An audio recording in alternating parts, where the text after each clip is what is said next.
fazendo dessas palavras como se fossem nossas. Às vezes, não é, quando nós estamos num ambiente em que discursos estão sendo feitos, aqueles que falam melhor, aqueles que têm o dom da oratória, obviamente se destacam. E aí, quem fala menos bonito, quem tem menos recursos argumentativos, não é, fala exatamente isso, não é, eu faço minhas as palavras daquele que me antecedeu. E é assim também. E não há problema nenhum em nós fazermos isso, em nós orarmos a palavra e recebermos essa força, esse poder, fazermos uso desta autoridade que está aqui em cada palavra, em cada verso, em cada capítulo, em cada livro das Escrituras Sagradas. E aqui no Salmo 144 nós vamos, volto a dizer, mais uma vez nos dedicarmos a esse direcionamento de um homem que estava enfrentando lutas, desafios, adversários e adversidades, mas que sabia se posicionar diante dessas adversidades. E nessa noite, sem dúvida nenhuma, será capaz de nos instruir, nos ajudar nessa jornada que, olha, nós já estamos avançando. Nós já estamos aí ultrapassando o quarto mês, quase o finalzinho do quarto mês desse ano, começando a nos aproximar do quinto mês, e aí do final desse primeiro semestre, já em julho iniciamos um novo semestre, não é? Então, o tempo vai passando, e nós, sem dúvida nenhuma, precisamos receber instruções da parte de Deus para cada um dos desafios que estão postos diante de nós. E o salmista começa então dizendo assim: bendito seja o Senhor, rocha minha, que me adestra as mãos para a batalha e os dedos para a guerra. Minha misericórdia e fortaleza minha, meu alto refúgio, meu libertador, meu escudo, aquele em quem eu confio e quem me submete o meu povo. Bendito seja o Senhor, rocha minha. A primeira lição que nós vamos aprender aqui é a necessidade, minha e sua, de estarmos sempre bendizendo ao Senhor. Irmãos, há um segredo, há um poder reservado, escondido, mas à disposição minha e sua, quando eu e você optamos pelo caminho da adoração. Saiba disso, tenha certeza disso. Da mesma maneira como a linguagem, que é o oposto da adoração, nos leva para caminhos extremamente complicados, retira de nós a alegria, a paz, retira de nós a esperança da vida e de uma jornada que agrade a Deus. A adoração promove tudo isso. A adoração promove graça, promove paz, promove alegria, promove esperança diante de circunstâncias muito adversas. E Davi e aqueles que escreveram os salmos, e aí nós vamos encontrar isso na vida de Jesus, dos seus discípulos, dos seus apóstolos, foram homens, e no Antigo Testamento vamos encontrar também narrativas que envolvem mulheres que estavam ali em situações extremamente adversas, mas que recorreram à oração e à adoração, e através dessas ferramentas, desses instrumentos, viram as suas realidades modificarem completamente. Então a primeira lição aqui é a oportunidade que se coloca diante de nós, quando estamos envolvidos em toda e qualquer circunstância, de optarmos pelo caminho da adoração. É quando o salmista diz: bendito seja o Senhor. Então aprenda isso, meu irmão. Aprenda isso, minha irmã, é preciso adorar. E aí, quando eu estou na expectativa, eu ainda não recebi a bênção, mas eu estou na expectativa de recebê-la, eu adoro por fé. Quando eu já recebi a bênção, como o nosso irmão acabou de testemunhar e de oferecer este culto em ação de graças, e nós nos alegramos com ele pela bênção recebida. Ele adora, nós adoramos por gratidão. E quando a bênção não chegou, e parece que ela está tardando, e parece que ela não vem, nós adoramos por sabedoria. Então a gente adora por fé, a gente adora por gratidão, e a gente também adora por sabedoria, porque não há problema, não há malefício, não há nada de mal que possamos esperar da parte de Deus, quando nós optamos por adorar. Então aprenda isso, seja por fé, seja por gratidão, seja por sabedoria, adore, amém, irmão? Amém, irmã? É o começo de tudo, para que eu e você possamos realmente enfrentar os adversários e as adversidades, tendo a certeza da vitória. O caminho é o caminho de adoração. E aí depois nós vamos encontrar Davi estabelecendo aqui algumas características de Deus. Ele vai pegar em elementos da natureza, imagens, para através da comparação, para através de uma linguagem metafórica, revelar características da presença de Deus na vida dele, e que eu e você precisamos também identificar nas nossas vidas. Ele era o poeta, ele tinha esta sensibilidade, ele tinha este talento de expressar isso de maneira tão bela, tão bonita. Talvez nós não tenhamos, mas hoje nós vamos estar tomando posse dessa verdade, dessas lições, belas palavras, como se fossem minhas e suas, amém, irmãos? Para que nós possamos compreender, diante dos contextos mais surpreendentes, inesperados, que estão aí postos diante de nós, que realmente nós não sabemos o que irá acontecer, mas que nós possamos olhar e observar a presença poderosa de Deus, como rocha, como fortaleza, como alto refúgio, como libertador, como um escudo. E aí nós vamos aprender nesta noite que essas palavras não estão aqui postas em vão, que essas palavras não são, por outro lado, sinônimos, como que revelassem a ação que não está conectada da parte de Deus em favor do seu povo, em favor da minha vida, em favor da sua vida, não.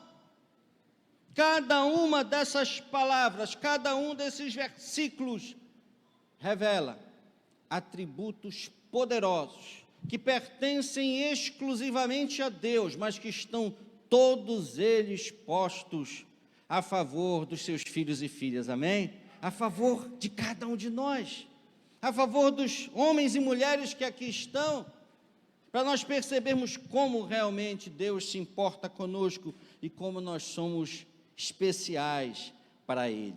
Então o salmista começa louvando e diz: bendito seja o Senhor, rocha minha, rocha minha. E aí nós nos lembramos do texto da Bíblia Sagrada que fala a respeito de dois homens, lá nos Evangelhos, um que construiu a sua casa sobre areia, outro que construiu a sua casa sobre a rocha.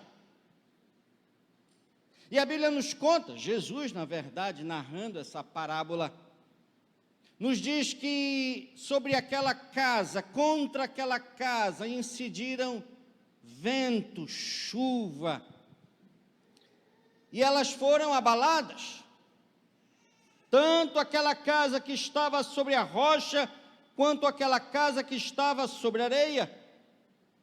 Então não é o fato de nós fazermos a opção correta, não é? Porque todos nós já sabemos que a opção correta é construirmos a nossa casa sobre a rocha. Até porque a Bíblia nos revela figurativamente que Jesus é a rocha.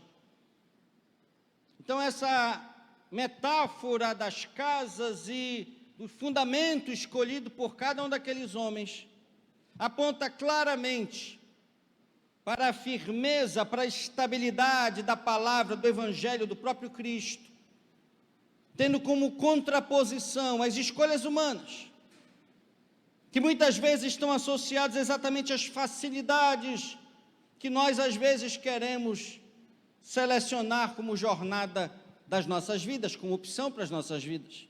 Por isso a Bíblia também nos alerta de que o caminho que conduz à perdição, ele é largo, ele é fácil, ele é atrativo, mas o caminho que conduz à salvação é um caminho estreito, é um caminho de dificuldades. Não dá nem para comparar o trabalho que dá erguer uma casa na areia e erguer uma casa na rocha. É muito mais trabalhoso. Mas quando vêm as dificuldades, quando vêm as adversidades, quando se levantam as oposições aqui representados pelos elementos da natureza, o vento, a chuva, aquele que escolheu erguer a sua casa sobre a rocha permanece, amém, irmãos? Amém. Permanece, mesmo que sofra e sofre, abala, o negócio balança, treme, às vezes algumas telhas se perdem, não é? Se desprendem, às vezes tem goteira. Isso nos lembra, irmão e irmã, que crente adoece, que crente é demitido, que crente, gente de Deus, tem problemas no seu casamento, tem problemas nos seus relacionamentos familiares. Não é isso que a Bíblia diz, não é isso que Jesus diz na parábola. Ele não diz que porque eu construí sobre a rocha, não veio vento, não veio chuva, não veio oposição, nada disso. O que ele nos diz é que no final, aquele que fez a opção errada e construiu a sua casa no fundamento das facilidades, na areia, aquela casa é completamente destruída. Mas aquele homem que construiu, que trabalhou, que estabeleceu bons fundamentos, fruto realmente ali do empenho, nós podemos pensar da oração, da leitura da palavra, do estudo, da comunhão com Deus, da renúncia, aquele que constrói a sua casa sobre a rocha, ainda que venham quaisquer adversidades que sejam, quaisquer forças contrárias que sejam, ele permanecerá, amém, meu amado, minha amada, e você também, em nome de Jesus, permanecerá. Se você crê nisso, aplauda o nome do nosso Deus, ele merece, glória a Deus. Ele é a minha rocha, mas ele é uma rocha que adestra as mãos para a batalha e os meus dedos para a guerra. Não há nada na Bíblia. A pastora que estava aqui, pastora, era Duda, era? Guta. Pastora Guta, domingo passado, mais uma vez nos lembrou dessa peculiaridade da palavra. Ela fez uma ministração belíssima no domingo passado. Se você não assistiu, você pode assistir, seja no nosso YouTube ou no nosso app. Não sei se você sabe, a membresia da IBMA agora tem acesso a um app no celular. Todas as ministrações de domingo e aquelas que são gravadas e transmitidas estão lá à sua disposição. Agora é no celular, você baixa, clica, tem diversas informações interessantes, importantes, mais do que interessantes, da IBMA na palma da sua mão. E a pastora Guta esteve aqui e falou essa frase poderosa que não há nada na Bíblia que seja por acaso. Nem palavras, nem pensamentos, nem referências, e é verdade, tudo aqui cumpre um propósito. Então, quando a Bíblia nos diz que o Senhor nos adestra as mãos para a batalha e os dedos para a guerra, isso tem algum significado, tem algum simbolismo. E quando nós vamos analisar isso, nós vamos compreender que a guerra é um conflito bélico entre duas nações. Por exemplo, Israel estava o tempo todo, Israel como povo, estava o tempo todo em batalha contra os filisteus e contra diversos outros povos do Antigo Testamento. Essa é uma guerra. Mas quando nós falamos de batalha, nós estamos falando de conflitos menores, de conflitos do dia a dia. Então, por exemplo, Israel e os filisteus estavam sempre em guerra, mas quando nós encontramos aquela batalha, aquela disputa que envolveu Golias e Davi, era uma batalha. Então, as batalhas, o conjunto de batalhas compõe uma guerra. E o que isso tem a ver conosco?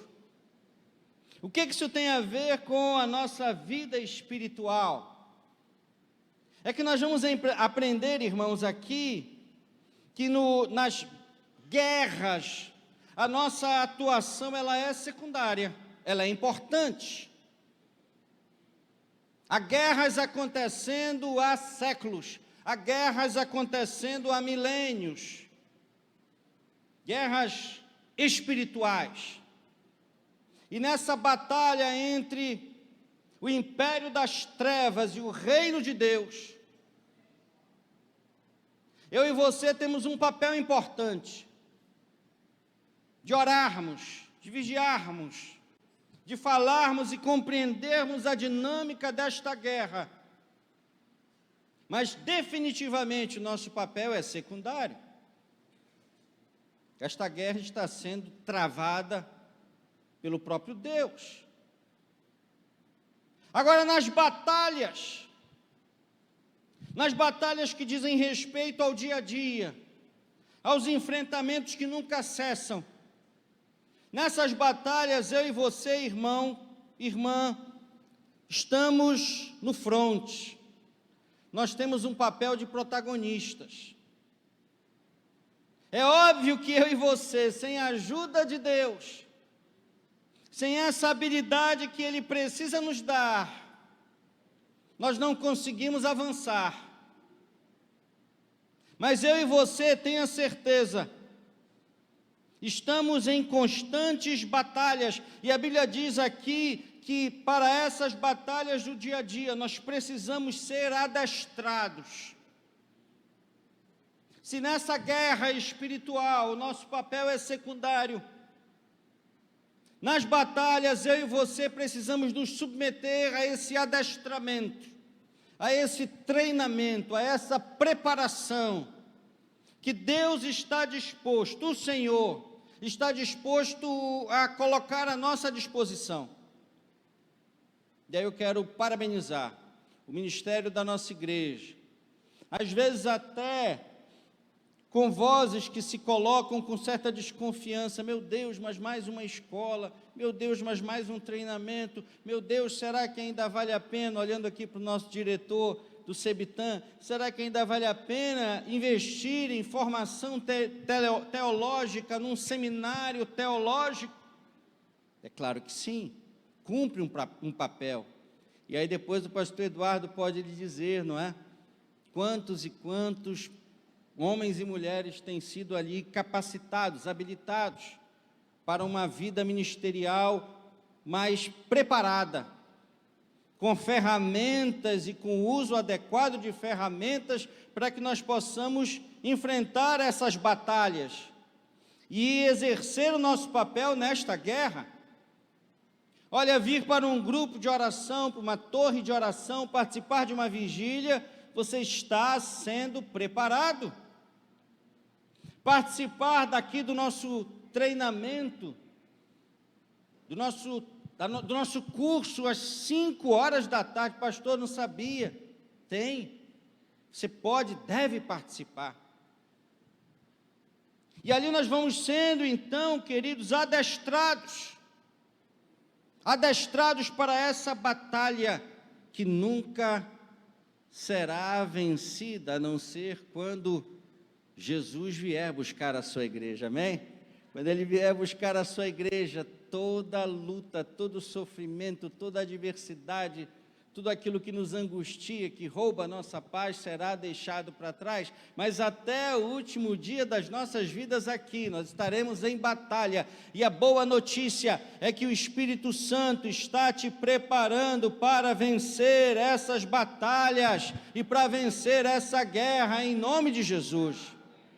Sabe, irmão, irmã, eu fico pensando que se esse texto fosse escrito por nós, eu tinha até anotado aqui, talvez nós escrevêssemos, não é, que bendito seja o Senhor, rocha minha, que me livra da batalha. Mas não é assim. Não é essa a linguagem de Deus. Deus está sempre nos preparando, nos adestrando para a batalha e para somarmos com o reino de Deus, com o seu reino, nessa grande guerra espiritual que se estabelece. Então esteja preparado, minha irmã, meu irmão. Olha, deixe ser adestrado por Deus, pelo Espírito Santo, porque Ele quer te adestrar. E aí você pode pensar às vezes que não é capaz, que não vai suportar, que não vai resistir. Vai, em nome de Jesus, porque a Bíblia nos diz que em Cristo Jesus, eu e você fomos feitos mais do que vencedores. E a Bíblia nos diz que Ele é Jeová Nissi, a nossa bandeira. E é uma bandeira de vitória que o Senhor coloca nas tuas mãos nessa noite. Você vai vencer essa batalha em nome de Jesus. Mas a Bíblia nos diz também que o Senhor é a nossa fortaleza e o nosso alto refúgio. É interessante, se nós pararmos para pensar, essas duas figuras são muito próximas, fortaleza e alto refúgio. Na verdade, se nós observarmos aqui a proposta do que está sendo colocada, e se nós olharmos, por exemplo, para Jerusalém, nós vamos encontrar na cidade de Jerusalém os muros que protegiam essa cidade, mas dentro de Jerusalém havia um lugar reservado, a cidadela de Davi. E lá na cidadela de Davi você vai encontrar exatamente alguns espaços que poderiam se configurar como esse alto refúgio. Então você tem as muralhas, e para além das muralhas, dentro delas, no lugar mais protegido ainda, é esse alto refúgio. E quando nós analisamos essas duas expressões, essas duas figuras, nós vamos perceber, irmãos, que às vezes nas nossas vidas, essa estrutura da muralha cumpre o seu papel. Na verdade, nós temos que entender que Deus vai agir, e Deus vai reagir, e Deus vai atuar em nosso benefício, em nosso proveito, conforme as nossas necessidades. Há momentos e fases das nossas vidas que nós só precisamos estar dentro da fortaleza. Mas há momentos das nossas vidas em que nós precisamos de um alto refúgio. E a linguagem que Deus estabelece e nos revela através da poesia de Davi, dessa compreensão muito peculiar, da experiência daquele grande guerreiro, daquele grande rei, mas especialmente daquele adorador. E eu lembro que aprendi isso quando era adolescente, nunca esqueci, que o fato de Davi ser considerado homem segundo o coração de Deus, não estava associado às suas grandes conquistas, não estava associado às batalhas que ele venceu, mas estava associado exatamente a esse coração, um coração de adorador, de um adorador que sabe das suas limitações, de um adorador que reconhece a sua pequenez, de um adorador que reconhece as suas fraquezas, os seus pecados e a grandeza de Deus, que sabe que era merecedor de um castigo, mas que reconhece a atuação da graça e da misericórdia de Deus direcionadas às suas vidas. E esse homem é capaz então de perceber que às vezes Deus agirá nos guardando na sua fortaleza, mas há adversidades e há situações terríveis que nós enfrentamos. E talvez você possa dizer assim: ah, pastor, eu nunca enfrentei isso. Olha, pastor, eu me sinto protegido, eu me sinto guardado, eu me sinto seguro. Olha esse ambiente aqui, os ambientes que eu tenho experimentado, como disse o pastor Rosivaldo, a célula, o discipulado, os cultos. Olha, eu me sinto nessa fortaleza, eu estou protegido. Glória a Deus por isso. É a sua necessidade, é a sua demanda. Mas tenha certeza que se um dia você precisar de algo mais de Deus, se um dia você estiver só, se um dia você estiver num lugar, ainda que cercado de pessoas, mas se sentindo sozinho, abandonado, há um alto refúgio no coração de Deus, reservado para te proteger, para te guardar, para te receber, para cuidar de ti, para impedir que qualquer arma forjada contra a tua vida te alcance. Creia nisso, meu amado, amém? Glória a Deus, porque Ele é o nosso alto refúgio e é a nossa fortaleza. Ele é também o nosso libertador. Glória a Deus. Sabe, irmãos, todos nós precisamos de libertação. Qualquer que seja a situação que nós estamos enfrentando, e eu sei que o pastor Rosivaldo já fez uma sondagem nessa noite e não identificou visitantes.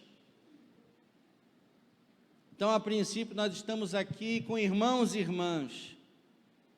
E aí talvez essa mensagem pudesse ser direcionada para um outro alvo, um outro caminho, que não alcançasse, por exemplo, pessoas que estão ainda aprisionadas, que precisem de libertação na área do pecado. Mas essa não é a realidade. A Bíblia nos diz claramente que aquele que é nascido de Deus não vive na prática do pecado, mas ele peca. Porque a mesma Bíblia diz que aquele que diz que não peca é mentiroso. Então, na verdade, nós somos, como temos dito, não é? Ou santos que lutam contra o pecado, ou pecadores que lutam para ser santos, não é? Não importa qual frase nós queiramos aqui adotar, mas a verdade é que nós continuamos enfrentando esse grande inimigo, esse adversário que é o pecado. E há pessoas que estão ainda assim, em áreas das suas vidas, como que amarradas, como que aprisionadas, e precisam da libertação de Deus nessa área. É verdade que há outros que estão enfrentando o adversário das doenças, e aí a doença é como se fosse realmente um aprisionador, uma prisão, um lugar que tem roubado a tua alegria, que tem roubado o teu potencial, que tem roubado os dons, o exercício dos dons que Deus te deu. E aí nós precisamos desse libertador, para nos trazer cura, para nos trazer força, energia, para fazer com que possamos vencer essa adversidade. Há pessoas que estão aprisionadas por mágoas, há pessoas que estão aprisionadas por dívidas, há pessoas que estão aprisionadas pelo passado, por lembranças do passado, ou até mesmo pela ansiedade, pelas angústias do futuro. A grande notícia, meu irmão, minha irmã, é que o nosso Senhor é também o nosso libertador.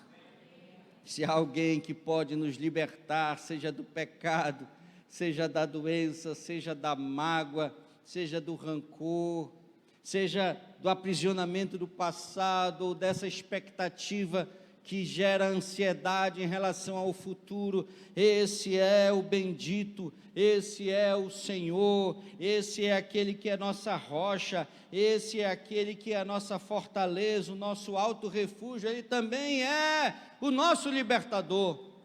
Então hoje é noite de libertação, meu irmão, minha irmã. Esteja nessa expectativa de que você sairá daqui livre. Você sairá daqui livre do pecado, livre das doenças, livre da angústia, da depressão, livre da ansiedade, porque o libertador está nesse lugar, aleluia. Glória a Deus, aplauda o nome dele. Obrigado, Senhor. Finalizando, meu amado, minha amada, nós vamos encontrar aqui uma informação muito importante, que nos fala sobre a fidelidade de Deus. Quando o salmista diz, aquele em quem eu confio. Em outras versões nós vamos encontrar aquele que é fiel. E um amigo fiel, um amigo leal, é o que todos nós precisamos. Algumas versões falam que ele é um aliado fiel. Olha que coisa maravilhosa. Ter um aliado é uma necessidade. Nós vivemos em um mundo, nós vivemos em um contexto em que ter alguém com quem contar, em alguns momentos, é fundamental. Às vezes a gente diz que ter um bom amigo é melhor do que ter dinheiro, e às vezes é mesmo, porque tem determinadas circunstâncias em que a gente tem dinheiro, mas o dinheiro não resolve, mas um amigo resolve, um irmão resolve, alguém da igreja resolve, e ele pode nos ajudar como ninguém pode nos ajudar. Mas qual é o problema? E nesse tempo de ano político a gente vai ver muito isso, não é? Os aliados mudam de lado. Os antigos companheiros e amigos nos abandonam, nos esquecem, fingem que não nos conhecem. Às vezes, pessoas que nós ajudamos em momentos terríveis da sua vida, da sua trajetória, não retribuem aquilo que nós fizemos por elas, por eles. E isso obviamente causa frustração, tristeza, decepção, é normal, é natural. Porque nós não esperávamos, eram amigos, eram aliados. E aí vem o texto do Salmo 144 e diz assim, aquele que é o meu aliado fiel, aquele em quem eu posso confiar. Você já pensou?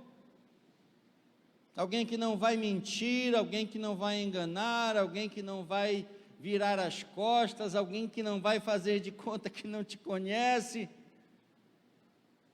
Esse é o nosso Deus. Esse é o nosso Senhor. É por isso que entre qualquer outra pessoa e Deus, você sempre tem que escolher Deus, porque sempre será a melhor escolha. Há pessoas que ainda têm dúvidas quanto a isso, há pessoas que tentam ainda relativizar algo dessa ordem, nessa direção, tentam estabelecer hierarquias diferentes em relação ao que a palavra nos ensina, e é óbvio que isso gerará exatamente os sentimentos que antes eu fiz referência: tristeza, frustração, mágoa, decepção. Mas Deus nunca vai te decepcionar, amém? Deus nunca vai te abandonar, Deus nunca vai se esquecer de ti. A Bíblia é muito clara quando diz, olha, ainda que o teu pai e a tua mãe de ti se esquecessem, de ti, te abandonassem e não lembrassem dos vínculos e dos compromissos que eles tinham para contigo, tenha certeza, Deus nunca te esquecerá. Deus nunca te abandonará. Deus sempre estará ao teu lado, porque Ele é alguém em que nós podemos confiar. Ele é um aliado fiel, amém, amados? Glória a Deus por isso. E é isso que vai nos dando esperança nessa caminhada, nessa jornada, qualquer que seja a situação que nos cerque. Ele é rocha fiel, Ele é rocha nossa, Ele é um professor, Ele é um adestrador das nossas mãos para a batalha, dos nossos dedos para a guerra. Ele é misericórdia, Ele é fortaleza, Ele é alto refúgio, Ele é libertador, Ele é escudo, Ele é em quem nós podemos confiar. E é exatamente o escudo, a última característica deste relacionamento com Deus, que eu gostaria de tratar nesta noite. Como é bom termos Deus como nosso escudo. Mas nós que já estamos nos aproximando da Santa Ceia, que vai acontecer no próximo domingo, se Deus permitir, se Deus quiser, já coloque aí na sua agenda. Santa Ceia, primeiro domingo do mês. Nós queremos contar com você aqui para esse momento maravilhoso. E que o seu coração, durante esta semana, possa se preparar para a Santa Ceia, percebendo quão importante é termos um Deus, termos um Senhor, que é o nosso escudo. E talvez você, pela imagem que o escudo representa, tenha imediatamente compreendido ou achado que compreendeu o que a palavra nos revela por intermédio desta figura, desta metáfora.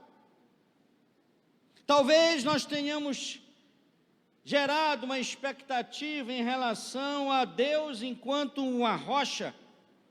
Talvez você tenha tentado compreender a diferença entre a fortaleza e o alto refúgio. Talvez você tenha ali tentado analisar como Deus seria esse libertador, como Ele seria esse aliado fiel, aquele em que nós podemos confiar. Mas eu tenho certeza que de cara você compreendeu. Ora, o que é um escudo? Escudo é um elemento de proteção numa armadura, numa batalha, fundamental, importante. Mas na verdade, irmãos, o escudo tem um simbolismo muito próprio e muito aproximado do que nós devemos experimentar no dia da Santa Ceia, daqui a uma semana. Porque na verdade, amados, nós não podemos esquecer que o papel do escudo numa armadura, o papel do escudo como elemento de proteção para você e para mim, é sofrer aquilo que eu e você não sofremos. É receber uma carga que eu e você não recebemos. E às vezes nós não nos preocupamos com o escudo. E realmente, se ele for ali um elemento, um objeto inanimado, essa nossa preocupação deve ser secundária. É como se nós disséssemos, ele cumpriu a sua missão, ele cumpriu o seu propósito, ele foi forjado exatamente para isso.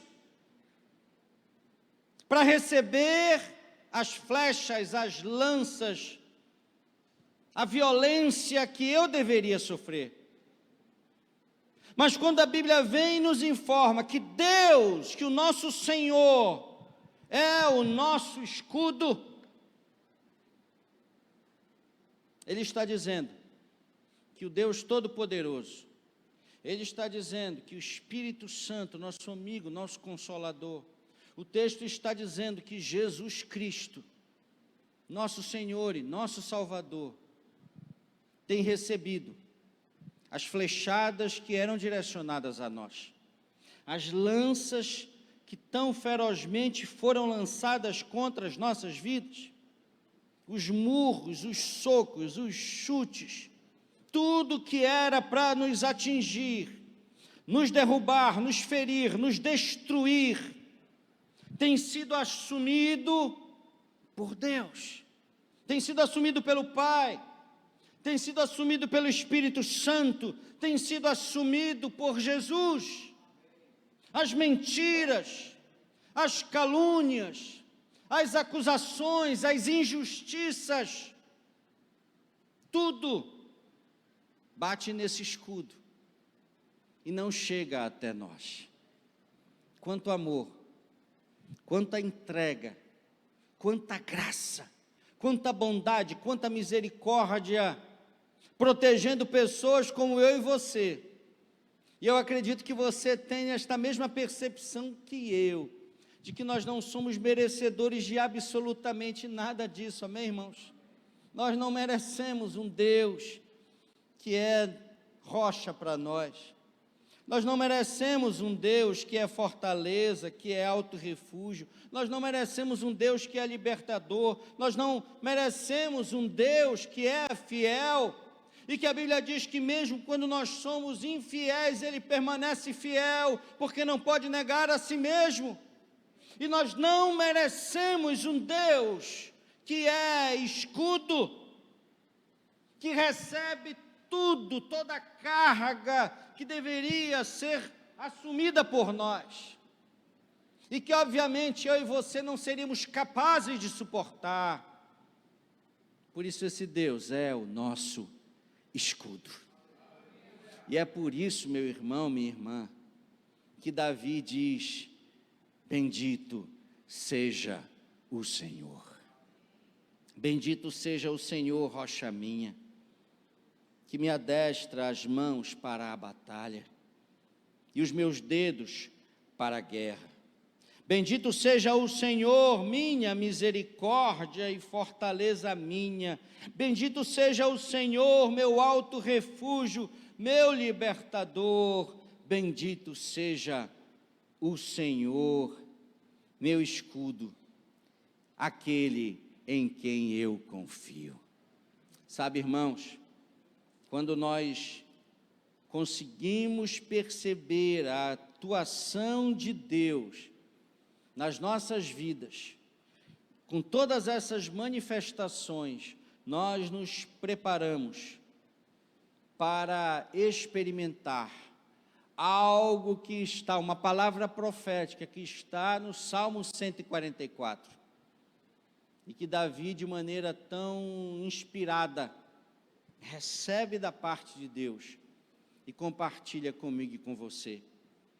Eu queria que você pudesse ficar de pé, chamando também o nosso ministério de louvor.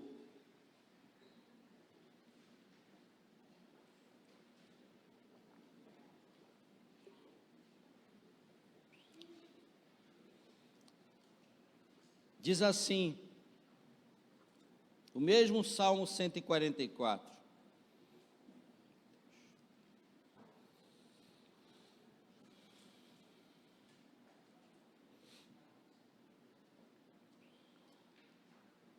Como uma palavra profética, depois de tudo que nós ouvimos nesta noite.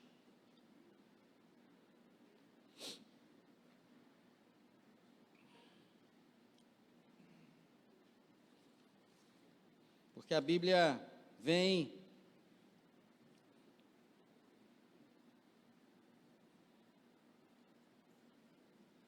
e ao dizer que Deus é o nosso refúgio, Ele fala de provisão, Ele fala de um oásis, Ele fala de um lugar, Ele fala da possibilidade, da potencialidade de Deus de separar nessa vida tão atribulada que nós todos estamos inseridos, espaços, momentos de paz, de alegria, de conforto, de descanso. É como um oásis no meio do deserto. É como a casa dos nossos pais quando as coisas não vão bem. É como a igreja para renovar a nossa comunhão com os irmãos e com Jesus. É como o colo do cônjuge no dia mau, é como um abraço amoroso de um pai, mas quando nós não temos mais, ou não temos próximo de nós um pai biológico, um pai afetivo, são os braços do próprio Deus, do próprio Espírito Santo nos envolvendo, garantindo provisão para o corpo, para a alma, para o espírito. E quando nós compreendemos Deus em todas essas dimensões, nós somos capazes de experimentar essa profecia de Deus. Quando para mim e para você, Deus é nossa rocha, Deus é nossa fortaleza, Deus é o nosso alto refúgio, Deus é o nosso libertador, Ele é o nosso escudo, Ele é o nosso amigo fiel.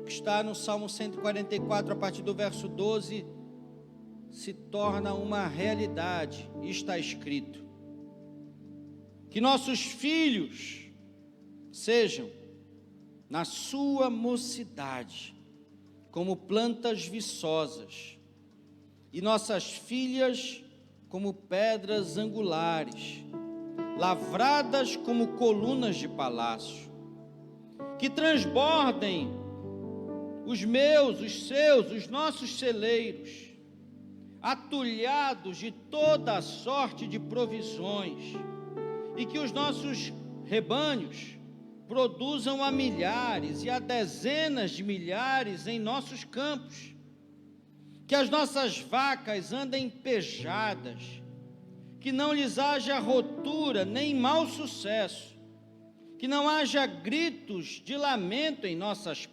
praças. Que bem-aventurado seja o povo a quem assim sucede. Sim, bem-aventurado é o povo, bem-aventurado é o homem, bem-aventurado é a mulher, bem-aventurada é a família cujo Deus é o Senhor.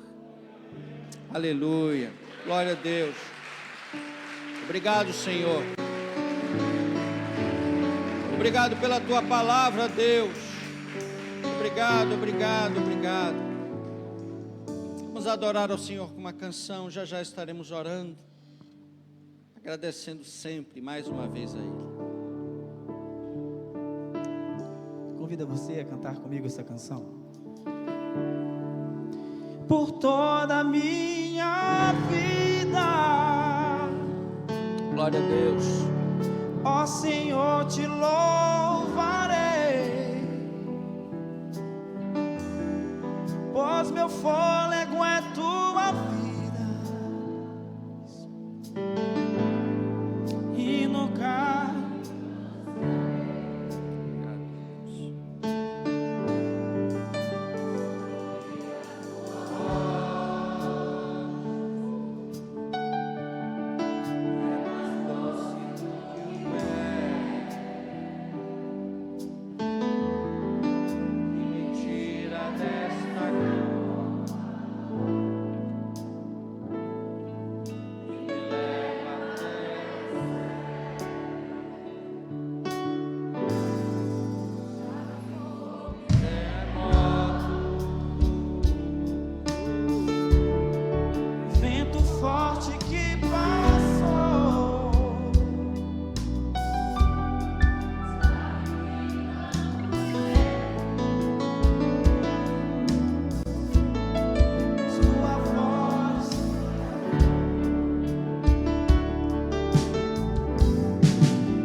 Obrigado, Senhor.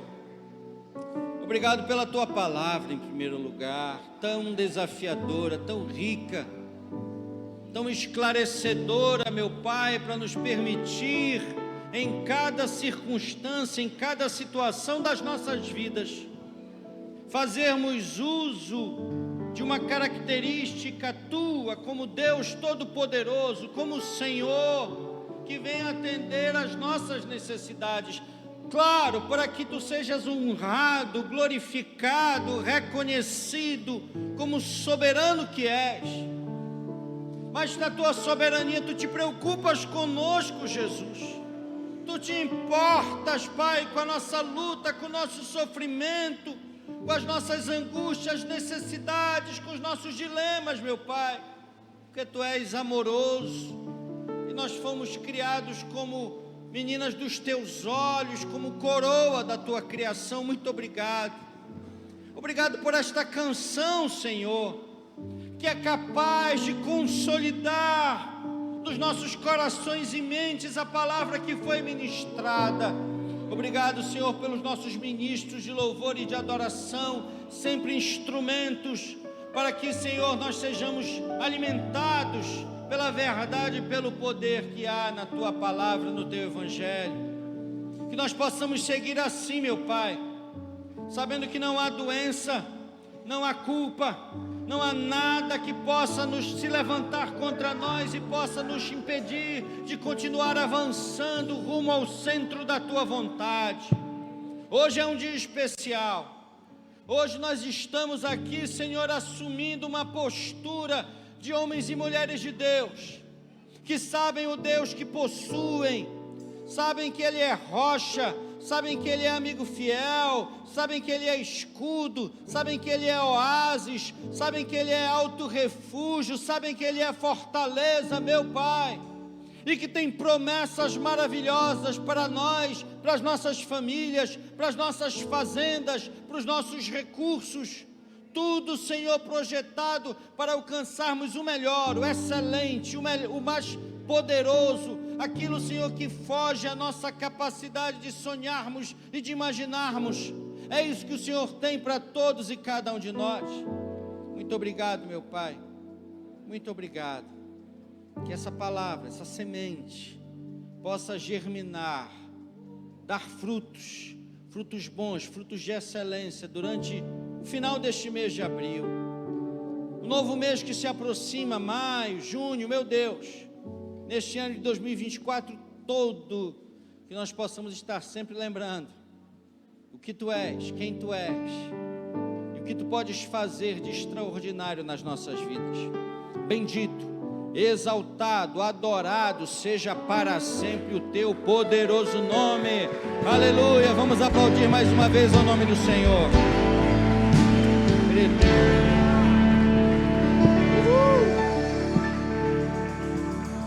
Oh, aleluia, que bênção, né? Olha só que finalização de um culto extraordinário. Você está preparado para viver uma semana intensa, de muito agir de Deus, amém? Em nome do Senhor Jesus. Queridos, antes de nós finalizarmos, terça-feira é o culto da família, tá bom? Então venha, traga alguém, convide alguém para ser abençoado. E dia 18 e 19 de maio, conferência dos homens corajosos da IBMA, aleluia. Tem algum homem corajoso aí? Aleluia! Preste atenção, homem corajoso. Você não apenas vai vir para essa conferência, mas o nosso desafio é o mínimo nós trazermos para esse lugar 50 homens que ainda não conhecem o Evangelho, 50 homens que ainda não conhecem esse Jesus, é o mínimo, mas eu creio que vai ser mais. Isso só vai acontecer se você, homem corajoso, trouxer esse homem, amém, glória a Deus. Procure o pastor Eduardo, tem um link de inscrição já, vai ser bênção em nome do Senhor Jesus. Muito bem, e toda sexta-feira, já começamos, sexta-feira, 19h30, torre de oração para todos os homens da igreja, adolescentes, jovens, anciãos que conseguir subir lá. Então 19h30, oração lá na torre, sexta-feira encontro vocês, aleluia, que o Senhor os abençoe e os guarde, que o Senhor os livre de todo mal, que o Senhor resplandeça o seu rosto sobre vocês e vos dê a sua paz. Aleluia!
Jericó, Jericó, vem com Josué lutar em Jericó e as muralhas ruirão.